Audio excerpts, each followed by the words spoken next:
اعوذ باللہ من الشیطان الرجیم بسم اللہ الرحمن الرحیم۔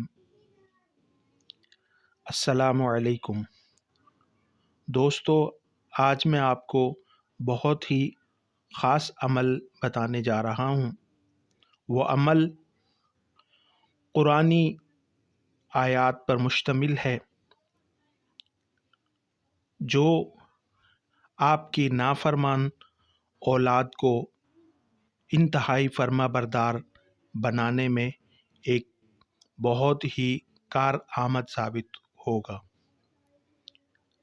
اس عمل سے آپ کی انتہائی نافرمان اولاد فرما برداری کی طرف آ جائے گی اور آپ کی بات ماننا شروع کر دے گی۔ سخت نافرمان اولاد جو آپ کی بات نہ مانتی ہو، اس نافرمان اولاد کے لیے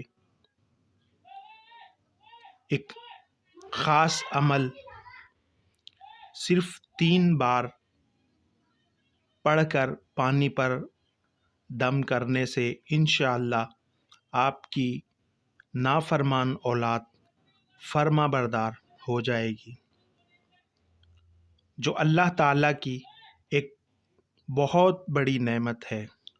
اولاد انسان کے بڑھاپے کا سہارا، انسان کی خواہشات کی تکمیل کا ایک بہت بڑا ذریعہ ہوتی ہے۔ اللہ تعالیٰ سے یہی دعا ہے کہ ہم سب کو اللہ تعالیٰ اپنے ماں باپ کا فرما بردار بنائے اور نافرمان ہونے سے ہمیں بچائے، اور ہماری آنے والی نسل کو ہمارا فرما بردار بنائے۔ تو جو ناظرین اس ویڈیو کو ابھی تک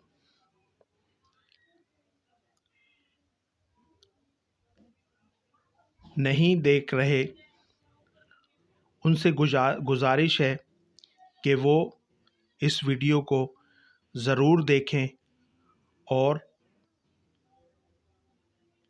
میرے چینل کو سبسکرائب کریں اور میری حوصلہ افزائی فرمائیں۔ میری ویڈیو کو لائک ضرور کیجئے گا اور آگے ضرور شیئر کیجئے گا، کیونکہ اچھی بات بتانا صدقہ جاریہ ہے۔ مجھے بھی اس کا ثواب ملے اور آپ لوگ بھی اس ثواب کے مستحق قرار پائیں۔ تو آتے ہیں ہم اپنے مقصد کی جانب، اپنی بات کی جانب۔ تو ناظرین، قرآن پاک کی سورہ صف جو قرآن پاک کے 28ویں پارے میں موجود ہے، یعنی قد سمع اللہ پارہ 28 میں موجود ہے، اس سورہ کو روزانہ اول آخر درود شریف کے ساتھ 3 مرتبہ پڑھیں اور پانی پر دم کریں، اور وہ پانی اپنے بچوں کو پلائیں، نافرمان اولاد کو پلائیں۔ تو انشاءاللہ 3 مرتبہ پانی پر دم کر دینے کے بعد بچے کو پلائیں، اور انشاءاللہ 3 دن بعد اس کا رزلٹ آپ دیکھیں۔ اللہ تعالی ہم سب کو فرما بردار بنائے، ماں باپ کا فرما بردار بنائے، اور ہم سب کو اچھے اعمال کرنے کی توفیق عطا فرمائے۔ السلام علیکم۔